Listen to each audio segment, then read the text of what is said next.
Hello.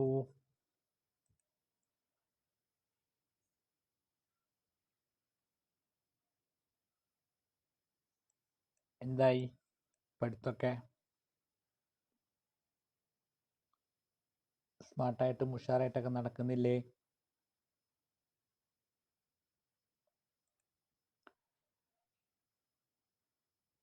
സ്മാർട്ടായിട്ടൊക്കെ നടക്കണം കേട്ടോ. നമ്മുടെ പരീക്ഷയുടെ ഡേറ്റൊക്കെ ആയി തുടങ്ങി. ഓരോ ദിവസം ചെല്ലുന്തോറും നമ്മളിങ്ങനെ അതിൻ്റെ അടുത്തേക്ക് ഇങ്ങനെ ചെന്നുകൊണ്ടിരിക്കുകയാണ്. അപ്പോൾ നിങ്ങളത് പിന്നത്തേക്ക് മാറ്റി വെച്ച് കഴിഞ്ഞാൽ പിന്നെ നമുക്ക് സമയം കിട്ടാതെയാവും. അപ്പോൾ അതിനുള്ള ഒരു സാഹചര്യം ഉണ്ടാക്കണ്ട. എത്രയും പെട്ടെന്ന് നമ്മൾ പറയില്ലേ, as soon as possible എന്നൊക്കെ പറയില്ലേ, അതേപോലെ എത്രയും പെട്ടെന്ന് ഇതൊക്കെ തീർക്കാം കേട്ടോ. ഞാനിന്ന് നമ്മുടെ സൗണ്ട് എന്നുള്ള ലെസൻ്റെ ലേശം കൂടെ ബാക്കിയുണ്ട്, അതുകൂടെ പറഞ്ഞു തരാം. അപ്പം നമ്മുടെ ആ പാഠം കൂടെ തീർന്നു കഴിഞ്ഞാൽ ഫുൾ ലെസൺ, മീൻസ് നിങ്ങൾക്ക് പരീക്ഷയ്ക്കുള്ള ലെസണുകളെല്ലാം കംപ്ലീറ്റ് തീരും. പിന്നെ നമുക്ക് റിവിഷൻ പോലെ ചെയ്യാം. റിവിഷൻ പോലെ ചെയ്യാമെന്ന് വെച്ചാൽ അഡീഷണൽ ക്വസ്റ്റ്യൻസും ക്വസ്റ്റ്യൻ പേപ്പറുകളൊക്കെ ഒന്ന് ആൻസർ ചെയ്ത് നോക്കാം. ഓക്കെ. അപ്പം ഞാനിപ്പോൾ നമ്മുടെ പേജ് നമ്പർ 174ൽ കുറച്ച് എക്സസൈസ് ക്വസ്റ്റ്യൻസ് ഉണ്ട്. പേജ് നമ്പർ 174ൽ കുറച്ച് എക്സസൈസ് ക്വസ്റ്റ്യൻസ് ഉണ്ട്. ആ എക്സസൈസ് ക്വസ്റ്റ്യൻസ് ആണ് നമ്മൾ ആൻസർ ചെയ്യുന്നത് കേട്ടോ.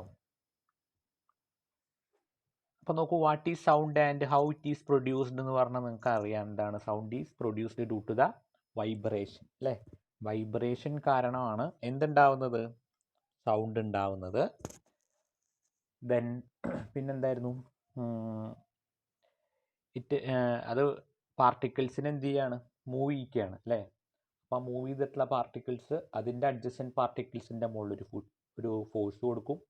ആ ഫോഴ്സ് ആ പാർട്ടിക്കിൾസ് മുന്നിലോട്ട് നീങ്ങുന്നതിന് കാരണമാവും. ഇത് ജനറേറ്റ് ചെയ്യുന്ന സ്ഥലത്ത് നിന്ന് നമ്മൾ കേൾക്കുന്ന അതുപോലെ കണ്ടിന്യൂസ് ആയിട്ട് നടന്നുകൊണ്ടിരിക്കും. അങ്ങനെയാണ് ഇത് ട്രാൻസ്മിറ്റ് ചെയ്യപ്പെടുന്നത്, അല്ലേ? അറിയുന്നതല്ലേ എല്ലാവർക്കും. Propagation of sound through a medium very important ആണ് കേട്ടോ. വലിയ മാർക്കിനൊക്കെ ചോദിക്കുന്ന ഒരു ചോദ്യമാണത്. ഓക്കെ. വൈബ്രേഷൻ ആണ് സൗണ്ട് പ്രൊഡ്യൂസ് ചെയ്യാൻ കാരണം എന്നുള്ളത് ഒന്ന്. ദെൻ ഹൗ ഇറ്റ് പ്രൊപ്പോഗേറ്റ് എന്ന് പറഞ്ഞിട്ടുള്ള ഒരു ചോദ്യം ഉണ്ടല്ലോ, പ്രൊപ്പോഗേഷൻ, അത് വെരി ഇമ്പോർട്ടൻ്റ് ആട്ടോ. Propagation of sound very important ആട്ടോ. ഓക്കെ. ഇനി അടുത്ത രണ്ടാമത്തെ ചോദ്യം നോക്കൂ. Describe with the help of a diagram how compression and rarefaction are produced in the air near a source of sound. അപ്പം നോക്കൂ എങ്ങനെ ഉണ്ടാവുക. നിങ്ങൾ പഠിച്ചിട്ടുണ്ട്, നമ്മുടെ ചിത്രത്തിൽ തന്നെ ഒരു ഗ്രാഫും നമ്മൾ പഠിച്ചിട്ടുണ്ട്. ആദ്യം എന്തുണ്ടാവും, ഇവിടെ ഇതൊരു മൈക്കാണെന്ന് വിചാരിച്ചു. ഓക്കെ, ഇങ്ങനെ ഒരു മൈക്കുണ്ട്. ഓക്കെ, ഒരു മൈക്ക. ഇവിടെ നിന്ന് എന്ത് വരികയാണ്, സൗണ്ട് വരികയാണ്. സൗണ്ട് വരുമ്പോൾ എന്ത് ചെയ്യും, ഇത് അതിൻ്റെ ഫ്രണ്ടിലുള്ള പാർട്ടിക്കിൾസിൻ്റെ മുകളിൽ പുഷ് ചെയ്യും, അല്ലേ? അപ്പോൾ ആ പാർട്ടിക്കിൾസ് എല്ലാം കൂടെ അടുത്ത് വരുന്നൊരു റീജിയൻ ക്രിയേറ്റ് ആവും, നല്ലോണം ചേർന്ന് നിൽക്കുന്ന ഒരു റീജിയൻ ക്രിയേറ്റ് ആവും, അല്ലേ? ഈ ക്രിയേറ്റ് ആയിട്ടുള്ള റീജിയനെ നമ്മൾ കംപ്രഷൻ റീജിയൻ എന്നാണ് പറയുക. ഇങ്ങനെ അടുത്ത് ചേർന്ന് നിൽക്കുന്ന ഭാഗം കംപ്രഷൻ റീജിയൻ ആണ്. പിന്നെ അതിൻ്റെ തൊട്ടപ്പുറത്ത് കുറച്ച് വിട്ടിൽ പാർട്ടിക്കിൾസ് നിൽക്കുന്നുണ്ടാവും. ഇങ്ങനെ വിട്ടിൽ പാർട്ടിക്കിൾസ് നിൽക്കുന്ന ഈ ഒരു റീജിയൻ എന്ന് പറയുന്നത് റയർഫ്രാക്ഷൻ റീജിയൻ ആണ്. വീണ്ടും അടുത്ത് ചേർന്ന് നിൽക്കുന്ന ഒരു ഭാഗം ക്രിയേറ്റ് ആവും. ഇതിനെ വീണ്ടും നമ്മൾ കംപ്രഷൻ റീജിയൻ എന്നാണ് പറയുക. ദെൻ കുറച്ചും കൂടെ കഴിഞ്ഞാൽ പാർട്ടിക്കിൾസ് അകന്ന് നിൽക്കുന്ന ഒരു ഭാഗം ഉണ്ടായിരിക്കും, അതിനെ നമ്മൾ റയർഫ്രാക്ഷൻ റീജിയൻ എന്നാണ് പറയുക. അപ്പോൾ നോക്കൂ, ഇത് കംപ്രഷനാണ്, ഇത് റയർഫ്രാക്ഷനാണ്, ഇത് വീണ്ടും കംപ്രഷനാണ്, ഇത് വീണ്ടും റയർഫ്രാക്ഷനാണ്. ഇങ്ങനെ ആൾട്ടർനേറ്റ് ആയിട്ടുള്ള കംപ്രഷനും റയർഫ്രാക്ഷനും കൂടെ ഉണ്ടായിട്ടാണ് എന്ത് ചെയ്യുന്നത്, നമ്മുടെ സൗണ്ട് പ്രൊപ്പഗേറ്റ് ചെയ്യുന്നത് എന്ന് നമ്മൾ പഠിച്ചിട്ടുണ്ട്, അല്ലേ? അപ്പോൾ കംപ്രസ്ഡ് റീജിയൻ എന്ന് പറയുന്നത് എന്താണ്, പാർട്ടിക്കിൾസ് അടുത്ത് വരുന്ന അല്ലെങ്കിൽ ചേർന്ന് നിൽക്കുന്ന ആ ഒരു ഭാഗത്തിനെയാണ് നമ്മൾ എന്ത് പറയുന്നത്, കംപ്രഷൻ റീജിയൻ എന്ന് പറയുന്നത്. അവിടെ എന്തായിരിക്കും, പാർട്ടിക്കിൾസ് ക്ലോസ് ആയിട്ടാവും നിൽക്കുന്നുണ്ടാവുക. എന്നാൽ പാർട്ടിക്കിൾസ് അകന്ന് നിൽക്കുന്ന ആ ഒരു ഭാഗത്തിനെ നമ്മൾ റയർഫ്രാക്ഷൻ റീജിയൻ എന്നാണ് പറയുക. അപ്പോൾ അൾട്ടർനേറ്റ് ആയിട്ടുള്ള കംപ്രഷനും റയർഫ്രാക്ഷനും ഉണ്ടായിട്ടാണ് സൗണ്ട് എന്ത് ചെയ്യുന്നത്, ഒരു മീഡിയത്തിൽ കൂടെ ട്രാവൽ ചെയ്യുന്നത്, നമ്മുടെ അടുത്തേക്ക് എത്തുന്നത്. മനസ്സിലായോ? ദെൻ അടുത്തത് cite an experiment to show that എന്നുള്ളതാണ്. അത് നമുക്ക് ഡിലീറ്റഡ് ഭാഗമാണ്, ഡിലീറ്റഡ് പോർഷനാണ്, അതില്ല. Why sound wave called a longitudinal wave? നിങ്ങൾക്ക് അറിയാലോ ലോഞ്ചിറ്റ്യൂഡിനൽ വേവ് എന്ന് എപ്പോഴാണ് പറയുക എന്നുള്ളത്. എന്താ? The direction of particles of medium vibrate parallel to the direction of propagation. Very important ആട്ടോ. എന്താണ്? The direction of particle of the medium vibrate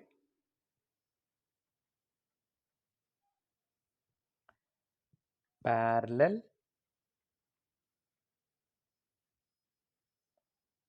to the direction of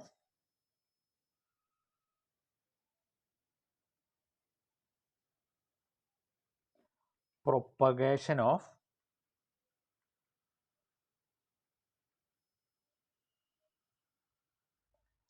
particles of the medium.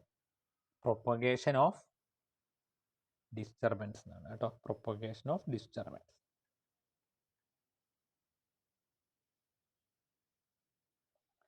ഇതാണ് keyword കേട്ടോ, parallel.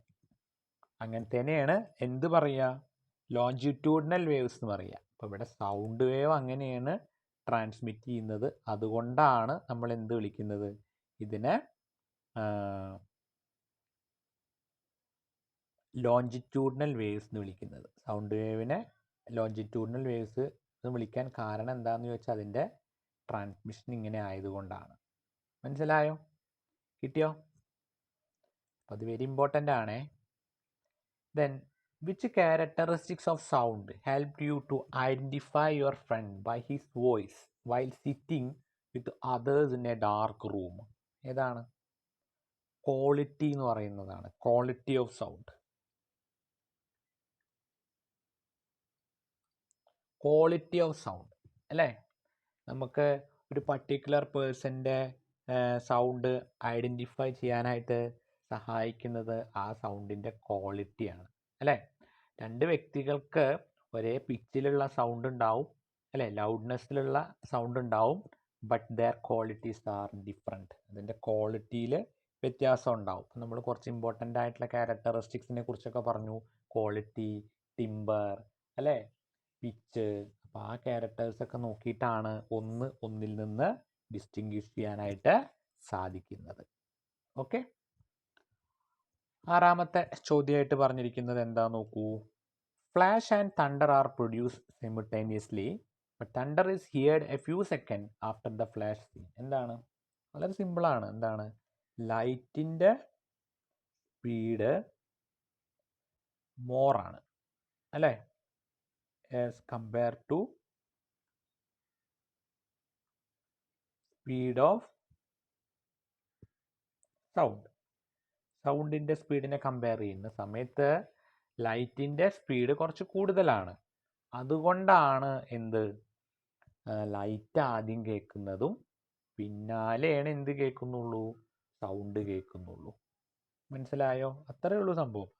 അതാണ് അതിൻ്റെ answer എന്ന് പറയുന്നത്. അത് നമ്മൾ അങ്ങോട്ട് പറഞ്ഞാൽ മതി, വേറെ കൂടുതലായിട്ടൊന്നും അതിൽ എഴുതാനുള്ളതില്ല. ഓക്കെ. ദെൻ അടുത്തത്,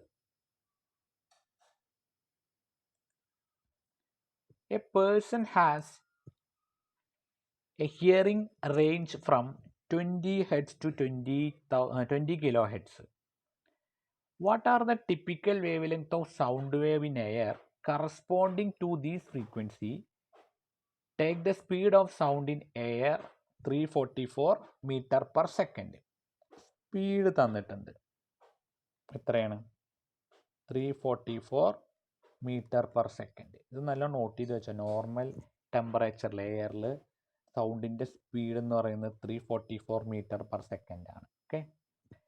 പിന്നെ നമ്മളുടെ അടുത്ത് രണ്ട് റേഞ്ച് പറഞ്ഞിട്ടുണ്ട്. ആദ്യത്തെ റേഞ്ച് എന്ന് പറഞ്ഞാൽ ഫ്രീക്വൻസി എത്രയാണ്? 20 ഹെഡ്സ്. അപ്പോൾ ഇവിടെ നമുക്ക് എന്താ കണ്ടുപിടിക്കേണ്ടത്? ഇവിടുത്തെ വേവ് ലെങ്ത് എന്താന്ന് കണ്ടുപിടിക്കണം അല്ലേ? വേവ് ലെങ്ത് കണ്ടുപിടിക്കാൻ വേവ് ലെങ്ത്തിനെ ലാംഡ എന്നാണ് പറയുക. രണ്ടെണ്ണം ഉള്ളതുകൊണ്ട് ഞാൻ ലാംഡ 1 കൊടുക്കുന്നുണ്ട് കേട്ടോ. ഇനി നമ്മുടെ ഇക്വേഷൻ എന്ന് പറയുന്നത് എന്താണ്? Speed equal to lambda into nu എന്നാണ്. അല്ല സ്പീഡ് എത്രയാ? 344 equal to lambda 1 into nu എത്രയാ? 20 ഹെഡ്സ് ആണ്. അപ്പോൾ ലാംഡ 1 കണ്ടുപിടിക്കാൻ വേണ്ടി 20നെ ഇപ്പുറത്തേക്ക് കൊണ്ടുവരുമ്പോൾ 344 ഡിവൈഡഡ് ബൈ 20 എന്ന് വരും. കട്ട് ചെയ്താൽ ഇവിടെ 10 കിട്ടും, ഇവിടെ 1 7 2 അല്ലേ? 10 ഡിവൈഡ് ചെയ്യുന്ന സമയത്ത് 17.2 മീറ്ററാണ് ആദ്യത്തെ വേവ് ലെങ്ത് എന്ന് പറയുന്നത്. ആദ്യത്തെ സൗണ്ടിൻ്റെ വേവ് ലെങ്ത് എന്ന് പറയുന്നത് 17.2 ആണ്. ഇനി രണ്ടാമത്തെ കേസിൽ സ്പീഡ് അത് തന്നെയാണ്. സ്പീഡ് ഈക്വൽ ടു 344 തന്നെയാണ്, 344 metre per second. Nu equal to 20,000 hertz ആണ്. 20 കിലോ ഹെഡ്സ് എന്ന് പറഞ്ഞാൽ 20,000 ഹെഡ്സ് ആണെന്ന് അറിയാലോ. ലാംഡ 2 ആണ് കണ്ടുപിടിക്കേണ്ടത്. സെയിം ഇക്വേഷനിൽ തന്നെ കൊടുത്താൽ speed equal to lambda 2 into nu കിട്ടും. അതായത് 344 equal to lambda 2 into 20,000. That implies that lambda 2 equal to 344 divided by 20,000. Cut ചെയ്ത് കഴിഞ്ഞാൽ മുകളിൽ 1 7 2 ഉണ്ടാവും, താഴെ 1 0 0 0 എത്ര 0? 4 0 ഉണ്ടാവും. 4 0 പോയിന്റ് ഇട്ട് കഴിഞ്ഞാൽ 0.0172 മീറ്റർ എന്നാണ് കിട്ടുക അല്ലേ? അപ്പോൾ നമ്മുടെ ഹ്യൂമൻ ഹിയറിങ്ങിൻ്റെ വേവ് ലെങ്ത്തിൻ്റെ റേഞ്ച് എന്ന് പറഞ്ഞാൽ ഇതിൻ്റെയും ഇടയ്ക്കായിരിക്കും. അപ്പോൾ താഴെ ഇങ്ങനെ എഴുതി വയ്ക്കുക, therefore for human being the hearing wavelength is in the range of 0.0172 meter to 17.2 meter എന്ന് എഴുതി വയ്ക്കുക. മനസ്സിലായോ? അപ്പോൾ നമ്മളിപ്പോൾ എന്താ ചെയ്തതെന്ന് മനസ്സിലായോ? നമ്മൾ ജസ്റ്റ് നമുക്ക് കേൾക്കാൻ സാധിക്കുന്ന ആ റേഞ്ച് ഏതാണെന്നുള്ളത് കണ്ടുപിടിക്കുക ചെയ്തത്. സിമ്പിളല്ലേ? അതായത് അവർ ഓഡിബിൾ ഫ്രീക്വൻസി തന്നിട്ടുണ്ടായിരുന്നു. ഫ്രീക്വൻസി 20 ഹെഡ്സിൻ്റെയും 20,000 ഹെഡ്സിൻ്റെയും ഇടയ്ക്കാണ്. തന്നില്ലെങ്കിലും നമുക്കത് അറിയാം അല്ലേ അതാണെന്നുള്ളത്. നമ്മളോട് ചോദിക്കുക, ഇത് വെച്ചിട്ട് നിങ്ങൾക്ക് വേവ് ലെങ്ത് കണ്ടുപിടിക്കാനായിട്ട് സാധിക്കുമോ എന്ന് ചോദിക്കുകയാണ്. വേവ് ലെങ്ത്തിൻ്റെ റേഞ്ച് നമ്മൾ കണ്ടുപിടിച്ചു, 0.0172 മീറ്ററിൻ്റെയും 17.2 മീറ്ററിൻ്റെയും ഇടയ്ക്കാണ് ഉണ്ടാവുക. ഓക്കെ, അടുത്ത ചോദ്യം നോക്കൂ. 2 children are at opposite end of an aluminum rod. നോക്കൂ, നമ്മുടെ കയ്യിലൊരു റോഡ് ഉണ്ട്. റോഡ് മീൻസ് ഈ ദണ്ടുകളില്ലേ, ഇതെന്താണ്? ഇത് അലുമിനിയത്തിൻ്റെ ഒരു റോഡാണ്. ഒരു കുട്ടി ഇവിടെ ഇരിക്കുന്നുണ്ട്, ഒരു കുട്ടി ഇവിടെ ഇരിക്കുന്നുണ്ട്, ഓപ്പോസിറ്റ് എൻഡിലാട്ടോ. ഓക്കെ, പിന്നെ എന്താ പറഞ്ഞിരിക്കുന്നത്? Find the ratio of time taken by the sound wave in air and aluminium to reach the second side. ഇവിടുന്ന് സൗണ്ട് ഇവിടെ എത്തുകയാണെന്നുണ്ടെങ്കിൽ എത്ര സമയം എടുക്കും എന്നുള്ളതാണ് കണ്ടുപിടിക്കുന്നത്. അപ്പോൾ നോക്കൂ, നമുക്ക് ഈ റോഡിൻ്റെ ലെങ്ത്ത് നമുക്ക് അറിയില്ല. അപ്പം ഞാൻ എന്ത് ചെയ്യാണ്? ലെറ്റ് ദ ലെങ്ത്ത് ഓഫ് റോഡിൻ്റെ ലെങ്ത്തിനെ ഞാൻ എന്തെടുക്കുകയാണ്? ഡി എന്ന് എടുക്കുകയാണ്, ഡിസ്റ്റൻസ് എന്നുള്ള മെഷറിൽ. ഇനിയിപ്പോൾ നിങ്ങൾ വേണമെങ്കിൽ വേറെ എന്തെങ്കിലും എടുത്തോ, കുഴപ്പമൊന്നുമില്ല കേട്ടോ. എന്താ പറയുക, ഇവിടെ ഒരു ചെറിയ പ്രശ്നം കൂടി ഉണ്ടോ? അവിടെ ചെറിയൊരു പ്രശ്നം കൂടി ഉണ്ട്. കുഴപ്പമില്ല, ഞാനത് ഡി എടുത്തു. ഇനി സ്പീഡ് ഓഫ് സൗണ്ട് നോക്കൂ, നിങ്ങളുടെ ടെക്സ്റ്റ് ബുക്കിൽ സ്പീഡ് ഓഫ് സൗണ്ട് എവിടെയാണ്? സൗണ്ട് വേവ് ഇൻ അലുമിനിയത്തിലാണ് കേട്ടോ. അലുമിനിയം നിങ്ങളുടെ ടെക്സ്റ്റ് ബുക്കിൽ ഒരു ടേബിൾ കൊടുത്തിട്ടില്ലേ, ഡിഫറെൻ്റ് ആയിട്ടുള്ള മീഡിയത്തിൽ സൗണ്ടിൻ്റെ സ്പീഡ് എന്താണെന്ന്. അപ്പോൾ അലുമിനിയത്തിലുള്ള സ്പീഡ് നോക്കി നോക്കൂ, 6420 മീറ്റർ പെർ സെക്കൻഡ് ആണെന്നാണ് എൻ്റെ ഒരു ഓർമ്മ. അങ്ങനെയാണെങ്കിൽ ഇവിടുത്തെ ടൈം കണ്ടുപിടിക്കാൻ എന്താ ചെയ്യുക? ഡിസ്റ്റൻസ് ബൈ സ്പീഡ് എന്നാണ് ഇക്വേഷൻ അല്ലേ? അപ്പോൾ അതിൽ കൊടുത്താൽ ഡിസ്റ്റൻസ് അറിയില്ല, ഡി കൊടുത്തു. സ്പീഡ് എന്ന് പറഞ്ഞാൽ 6420 ആണ്. ഓക്കെ, അതവിടെ വെച്ചു കേട്ടോ. നമുക്ക് കാണേണ്ടത് റേഷ്യോ ആണ് കാണേണ്ടത്, ലാസ്റ്റ് റേഷ്യോ ആണ് കാണേണ്ടത്. അപ്പോൾ ഞാനിവിടെ 2 ടൈം ഉള്ളതുകൊണ്ട് ഒരെണ്ണം ഞാൻ T1 എടുക്കുന്നുണ്ട് കേട്ടോ. ഇനി ഇതേപോലെ അടുത്തത് എയറിലുള്ള speed of sound in air equal to 344 metre per second. അങ്ങനെയാണെങ്കിൽ time taken T2 equal to distance D തന്നെയാ, സ്പീഡ് 344. എന്താ ഉദ്ദേശിച്ചെന്ന് ഒരിക്കൽ കൂടെ പറയാം. നോക്കൂ, ഇവിടെ രണ്ട് കുട്ടികൾ അപ്പുറത്തുപ്പുറത്ത് ഇരിക്കുന്നുണ്ട്. ഇനീഷ്യലി ആ രണ്ട് കുട്ടികൾക്കിടയ്ക്ക് ഒരു അലുമിനിയത്തിൻ്റെ റോഡ് പ്ലേസ് ചെയ്തിട്ടുണ്ട്. അപ്പോൾ അലുമിനിയത്തിൻ്റെ റോഡിൻ്റെ ഉള്ളിൽ കൂടെയാണ് സംസാരിക്കുന്നത് എന്ന് വിചാരിച്ചോളൂ. അപ്പോൾ രണ്ട് തരത്തിൽ സൗണ്ട് ട്രാവൽ ചെയ്യുന്നുണ്ട്. ഒന്ന് എയർ കൂടെ, ഒന്ന് അലുമിനിയത്തിൽ കൂടെ. അതായത് ഫസ്റ്റ് കേസിൽ അലുമിനിയത്തിൽ കൂടെ ട്രാവൽ ചെയ്യുന്നുണ്ട്. അലുമിനിയം മാറ്റി വെച്ച് സംസാരിക്കുവാണെങ്കിൽ അതേ ഡിസ്റ്റൻസിൽ എയറിലൂടെ ട്രാവൽ ചെയ്യുന്നുണ്ട്. ഇങ്ങനെ അലുമിനിയത്തിൽ കൂടെ ട്രാവൽ ചെയ്യുന്നതിൻ്റെ, എയറിലൂടെ ട്രാവൽ ചെയ്യുന്നതിൻ്റെ റേഷ്യോ എന്താണ്, അല്ലെങ്കിൽ ആ ടൈമിൻ്റെ ratio, find the ratio of time taken by sound wave in air and aluminium എന്നാണ് ചോദിച്ചിരിക്കുന്നത്. ഇവിടെ നിന്ന് സൗണ്ട് ഇവിടെ എത്താൻ വേണ്ടി എടുക്കുന്ന ടൈമുകളുടെ റേഷ്യോ എന്താണ്? ആദ്യത്തെ കേസ് എന്താണ്? അലുമിനിയത്തിൽ കൂടെ ട്രാവൽ ചെയ്യുമ്പോഴുള്ള ടൈം വേണം. അതാണ് ഞാൻ ഫസ്റ്റ് T1 കണ്ടുപിടിച്ച് വെച്ചത്, കണ്ടോ? ഇനി രണ്ടാമത്തെ കേസ് എന്താണ്? എയറിലൂടെ ട്രാവൽ ചെയ്യുന്ന സമയത്തുള്ള ടൈം വേണം. അതാണ് രണ്ടാമത്തെ. രണ്ടും ഡിസ്റ്റൻസ് D തന്നെയാട്ടാ. ഇതിൻ്റെ ഇടയ്ക്കുള്ള ഡിസ്റ്റൻസ് എന്ന് പറഞ്ഞാൽ D തന്നെ. ഇപ്പോൾ അലുമിനിയം വെച്ചപ്പോൾ അലുമിനിയം റോഡിൻ്റെ ലെങ്ത്ത് D ആണ്. അലുമിനിയം മാറ്റിക്കഴിഞ്ഞാൽ അതിൻ്റെ ഇടയ്ക്കുള്ള എയറിൻ്റെ ഡിസ്റ്റൻസ് എന്ന് പറയുന്നതും എന്ത് തന്നെയാണ്? D തന്നെയാണ് വരിക. അപ്പോൾ രണ്ട് ടൈമും നമ്മൾ കണ്ടുപിടിച്ചു. അങ്ങനെയാണെങ്കിൽ റിക്വയേർഡ് റേഷ്യോ ഈക്വൽ ടു എന്താ എഴുതുക? നമുക്ക് ആരുടെയൊക്കെ എഴുതാൻ പറഞ്ഞിരിക്കുന്നത്? സൗണ്ട് വേവ് ഇൻ എയറും അതുപോലെ അലുമിനിയമാണ്. അപ്പോൾ എയർ T2 ആയതുകൊണ്ട് T2/T1 എന്നാണ് വരിക, അല്ലേ? ഞാൻ അവിടെ വാല്യൂ കൊടുക്കുമ്പോൾ അഡ്ജസ്റ്റ് ചെയ്ത് എഴുതാം, പെട്ടെന്ന് മനസ്സിലാകാൻ വേണ്ടിയിട്ടാണ്. T2 എന്ന് പറയുന്നത് D/344 ആണ്. ബൈ T1 എന്ന് പറയുന്നത് എന്താണ്? D/6420 ആണ്, അല്ലേ? കൊള്ളണില്ല, തിരിച്ചിടാം. ഈക്വൽ മുകളിലുള്ള ടേമിന് അങ്ങനെ എഴുതി, D/344 ഇൻറ്റു താഴെയുള്ള ടേം തിരിച്ചിടുമ്പോൾ 6420/D എന്നായി മാറും. താഴെയുള്ള തിരിച്ചിടുമ്പോൾ അതും ഒന്ന് റെസിപ്രോക്കൽ ആവില്ലേ? ഡിയും കട്ടായിപ്പോയി. ഇനി ഇവരെ രണ്ടുപേരെയും 2 വെച്ച് കട്ട് ചെയ്യാം. നിങ്ങൾക്ക് ഇത് രണ്ട് തമ്മിൽ എന്തെങ്കിലും ബന്ധം ഉണ്ടെങ്കിൽ ഡയറക്റ്റ് അങ്ങനെ കട്ട് ചെയ്ത് കളഞ്ഞാലും കുഴപ്പമൊന്നുമില്ല കേട്ടോ. 2 വെച്ച് കട്ട് ചെയ്യാം. 2 വെച്ച് കട്ട് ചെയ്യുമ്പോൾ 2 2 7 2 14 2 2 4. ഇവിടെ 3 2 6 2 2 4 2 2 0. ഞാൻ 2 വീണ്ടും പോവും. 8 2 16 6 2 12. ഇവിടെ കട്ട് ചെയ്യുമ്പോൾ 2 2 6 2 12 0 5, അല്ലേ? ഇനി ഇവിടെ ഇത് പോവില്ല. ഏത് പോവില്ല? 2 പോവില്ല. 3 പോവോ? 1 6 7 7 5 12 8 6 14. പക്ഷെ 3 പോവില്ല. ഇനി ജസ്റ്റ് ഒന്ന് ഡിവൈഡ് ചെയ്താൽ. ഇനി ഡിവൈഡ് ചെയ്യണില്ലെങ്കിൽ ഇങ്ങനെ എഴുതിയാലും മതി. ഇതിൽ വേറെ ഏതെങ്കിലും സംഖ്യകൾ പോവുമെന്ന് ഞാൻ നോക്കിയിട്ടില്ല. ഞാൻ ആ റേഷ്യോനെ അങ്ങനെ ജസ്റ്റ് കൊടുത്തിട്ടു. ഓക്കെ.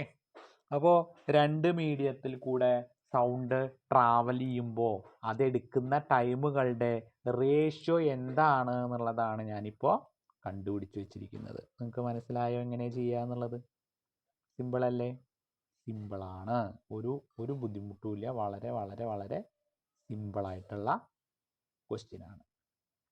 ഓക്കെ അല്ലേ? ഓക്കെ ആണ് എന്ന് വിചാരിക്കുന്നു. എന്തെങ്കിലും കിട്ടാത്തുണ്ടെങ്കിൽ നിങ്ങൾക്ക് പേഴ്സണലി എൻ്റെ അടുത്ത് ചോദിക്കാം കേട്ടോ.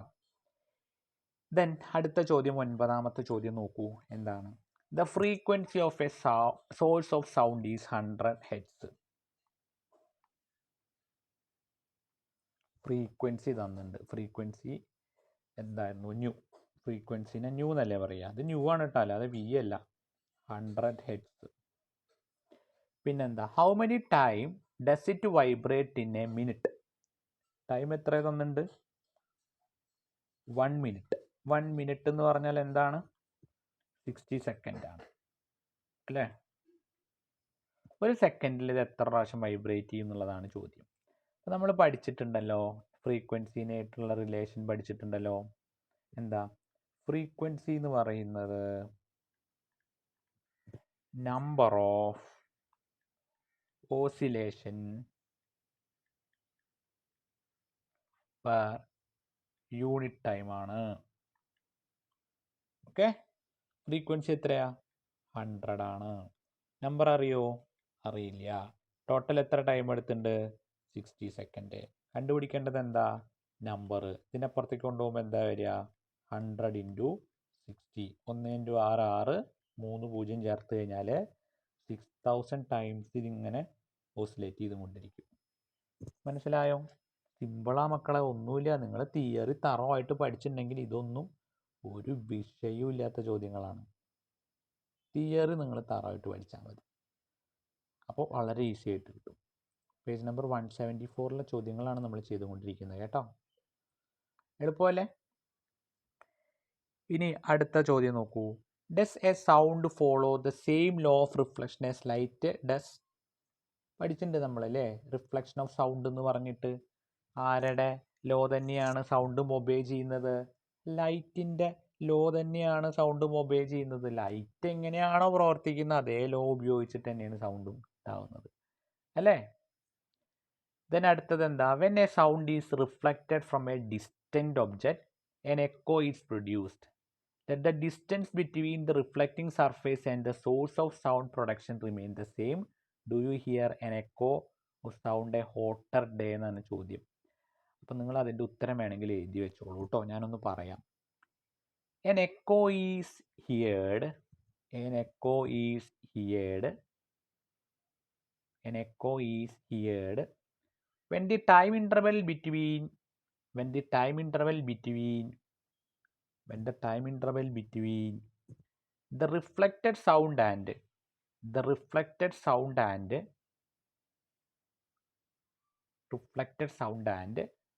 original sound is at least 0.1 second. At least 0.1 second. Full stop. ഇനി ടെമ്പറേച്ചർ സൗണ്ടിനായിട്ട് എങ്ങനെ ബന്ധപ്പെട്ട് നിൽക്കുന്നതെന്നൊരു റിലേഷൻ പഠിച്ചിട്ടുണ്ട്. അപ്പോൾ പറയുകയാണ്, as the temperature increases,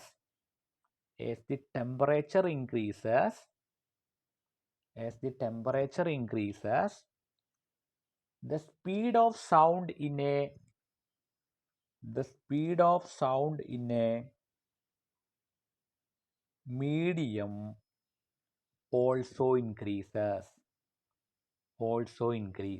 temperature കൂടുമ്പോൾ സൗണ്ടിൻ്റെ സ്പീഡും കൂടും. Okay. on a hotter day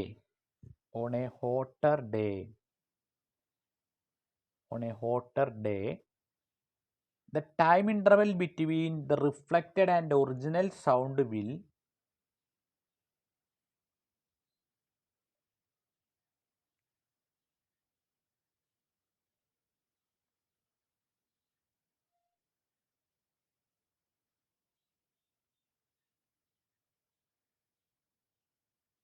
on a hotter day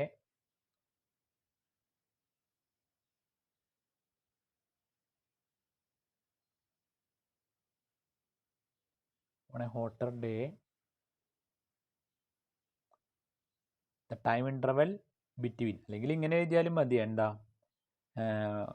ഇതുവരെ ഈ മീഡിയം ആൾസോ ഇൻക്രീസസ് എന്ന് എഴുതിയതിന് ശേഷം നിങ്ങൾ പറയണം എന്താ, ഇതിൻ്റെ ഇടയ്ക്ക് 1 സെക്കൻഡിൻ്റെ ആ ടൈം ഇൻ്റർവെൽ ഉണ്ടാവുന്നുണ്ടെങ്കിൽ മാത്രമേ എന്തുണ്ടാവുള്ളൂ, എക്കോ ഓഡിബിൾ ആവുള്ളൂ എന്ന് എഴുതിയാലും മതി.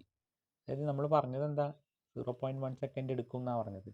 ആ ഒരു ടൈം ഇൻ്റർവെൽ കിട്ടുന്നുണ്ട് എന്നുണ്ടെങ്കിൽ, റിഫ്ലക്റ്റ് ചെയ്യുന്ന സൗണ്ടിൽ നിന്ന് ഒറിജിനൽ സൗണ്ട് വരെയുള്ള ആ ഒരു ടൈം ഇൻ്റർവെൽ 0.1 സെക്കൻഡ് ഉണ്ട് എന്നുണ്ടെങ്കിൽ നമുക്ക് എന്ത് കിട്ടും, എക്കോ കിട്ടും എന്ന് എഴുതി വെച്ചാൽ മതി. പിന്നെ വൈഡാക്കാൻ നിൽക്കണ്ട. മനസ്സിലായോ? ഇനി റിഫ്ലക്ഷൻ ഓഫ് സൗണ്ട് വേവിൻ്റെ പ്രാക്ടിക്കൽ ആപ്ലിക്കേഷൻ ചോദിച്ചിട്ടുണ്ട്. നമുക്ക് ആ ഭാഗം കുറച്ച് ഡിലീറ്റഡ് ആണ്. എന്താ പറയുക, സൊണാറിൻ്റെ ഭാഗമൊക്കെയാണ് പറയുന്നത്, അത് ഡിലീറ്റഡ് ആണ്. വേറൊരു ചോദ്യം പറഞ്ഞിട്ടുണ്ട്, 13ാമത്തെ ചോദ്യം നോക്കൂ. എന്താ പറഞ്ഞിരിക്കുന്നത്? A stone is dropped from the top of a tower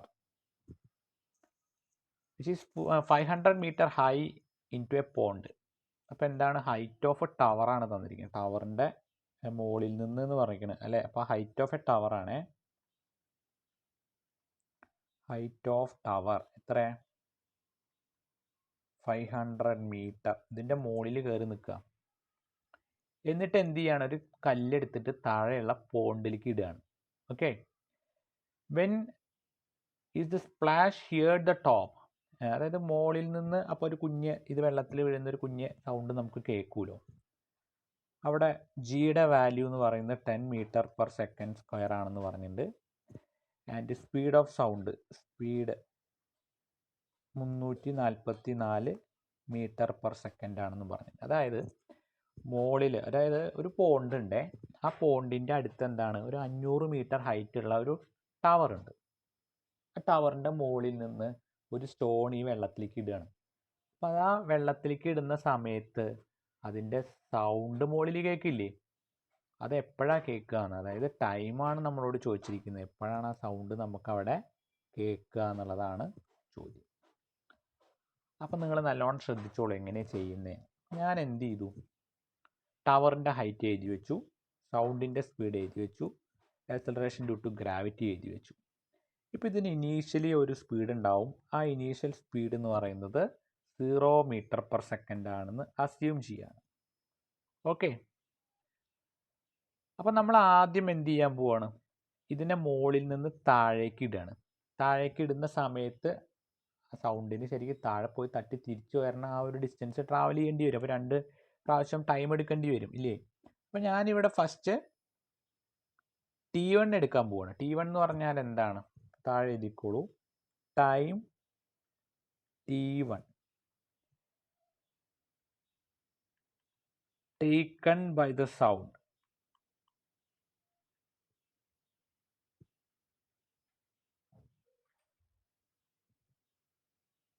Taken by the sound, taken by the stone മതി, taken by the stone, stone, അതായത് മുകളിൽ നിന്ന് താഴേക്ക് വീഴുമ്പോഴുള്ള ടൈമാണ് കേട്ടോ. ആ ടൈം കണ്ടുപിടിക്കുന്നത് നമ്മുടെ മോഷൻ്റെ ഇക്വേഷൻസ് ഉപയോഗിച്ച്, നമുക്ക് ഏത് ഇക്വേഷൻ വേണമെങ്കിലും ഉപയോഗിക്കാം. ഞാനിവിടെ S = ut + ½ at² എന്നുള്ള ഇക്വേഷൻ ഉപയോഗിച്ചിട്ടാണ് കണ്ടുപിടിക്കുന്നത്. അതിൽ കൊടുത്താൽ 500 = 0 × t + ½ × 10 × t² എന്ന് വരും. t എന്ന് പറഞ്ഞാൽ T1². ഇത് ടേം പോവും, ഇതിനെ പുറത്തേക്ക് കൊണ്ടുവന്നാൽ ഈ സാധനം മൊത്തം ഇങ്ങോട്ട് കൊണ്ടുവന്നാൽ ഇത് കട്ട് ചെയ്യുമ്പോൾ 5 വരും. 5 ഇവിടെ ഡിവൈഡ് ചെയ്താൽ 100 വരും. 100 = T1². That implies that T1 = √100. √100 എന്ന് പറഞ്ഞാൽ 10. ആദ്യത്തെ ടൈം കിട്ടി 10 സെക്കൻഡാണ് അല്ലേ. ഇനി T2 കണ്ടുപിടിക്കണം. T2 എങ്ങനെയാണ് കണ്ടുപിടിക്കുക, time taken T2 by the sound എന്തിനുള്ളതാ, to reach the top from the base equal to time = distance by speed ആയതുകൊണ്ട് ഡിസ്റ്റൻസ് എത്രയാണ്, 500 ആണ്. സ്പീഡ് തന്നിട്ടുണ്ട് 340 ആണ്. ഒന്ന് കട്ട് ചെയ്താൽ ഏകദേശം ഒരു 1.4 കിട്ടും. അപ്പോൾ നമുക്കിവിടെ ടോട്ടൽ ടൈമാണ് കണ്ടുപിടിക്കേണ്ടത്. ടോട്ടൽ ടൈം എന്ന് പറഞ്ഞാൽ അങ്ങടെ താളതും ഇങ്ങടെ താളതും വേണം, അത് രണ്ടും കൂടെ കൂട്ടിയാൽ മതി. T1 + T2. T1 10 ആണ്, മറ്റേത് 1.4 ആണ്. രണ്ടും കൂടെ കൂട്ടിയാൽ 11.4 സെക്കൻഡ് കൊണ്ടായിരിക്കും നമ്മളത് കേൾക്കുന്നുണ്ടാവുക. മനസ്സിലായോ നമ്മൾ എന്താ ചെയ്തതെന്നുള്ളത്? വളരെ സിമ്പിൾ ക്വസ്റ്റ്യനാണ് മക്കളെ. നിങ്ങൾക്ക് ഒന്ന് വായിച്ചു നോക്കിയാൽ നിങ്ങൾക്ക് ഇത് മനസ്സിലാവുന്നുള്ളൂ. വല്ലാതെ തലകുത്തി മറിയാനുള്ളതൊന്നും ഇല്ല അതിൽ. അപ്പോൾ നിങ്ങൾക്കിത് മനസ്സിലായെങ്കിൽ ഇത് വെച്ച് നിങ്ങൾ അടുത്ത ചോദ്യം തനിയെ ഒന്ന് ചെയ്ത് കണ്ടുപിടിച്ച് നോക്കാം കേട്ടോ. അപ്പോൾ അതോടുകൂടെ നമ്മുടെ സൗണ്ട് എന്നുള്ള ലെസനും കംപ്ലീറ്റ് ആയിട്ടുണ്ട്. ഞാൻ ഇനി വരുന്ന ക്ലാസ്സുകളിൽ വീണ്ടും നമ്മുടെ മാത്സിൻ്റെ റിവിഷനിലേക്ക് തിരിച്ചു പോവാണ്. സയൻസ് നിങ്ങൾ പറഞ്ഞത് ഞാൻ എടുത്തിട്ടുണ്ട്, അതുപോലെ മാത്സിൻ്റെ ലെസൺസ് എല്ലാം കംപ്ലീറ്റ് ആയിട്ടുണ്ട്. ഇനി പരീക്ഷ പ്രമാണിച്ച് ഫുള്ള് റിവിഷനിലേക്ക് പോവാണ് കേട്ടോ. ഫുള്ള് റിവിഷനാണ് ഇനി. ഓക്കെ, അപ്പോൾ നമ്മുടെ 9ാം ക്ലാസ്സിലെ ലെസൺസ് എല്ലാം തീർന്നിട്ടുണ്ട്. ഇനി നിങ്ങളുടെ കയ്യിലാണ് എല്ലാം കിടക്കുന്നത്. എന്നെ ഏൽപ്പിച്ച ഡ്യൂട്ടി ഞാൻ വലിയ മോശമില്ലാതെ തീർത്തു എന്നാണ് എൻ്റെ വിശ്വാസം. എനിക്കറിയില്ല, ഇനി നിങ്ങളുടെ കയ്യിലാണ്. പഠിക്കുക നന്നായിട്ട്. ലെസൺസൊക്കെ നിങ്ങൾക്ക് മനസ്സിലായിട്ടുണ്ടാവും എന്ന് വിചാരിക്കണം. ഓക്കെ, നാളെ മുതൽ റിവിഷൻ തുടങ്ങാം കേട്ടോ, പ്രിപ്പറേഷൻ തുടങ്ങാം നമുക്ക്, ബോർഡ് എക്സാം കൊല്ലപ്പരീക്ഷയ്ക്കുള്ള പ്രിപ്പറേഷൻ.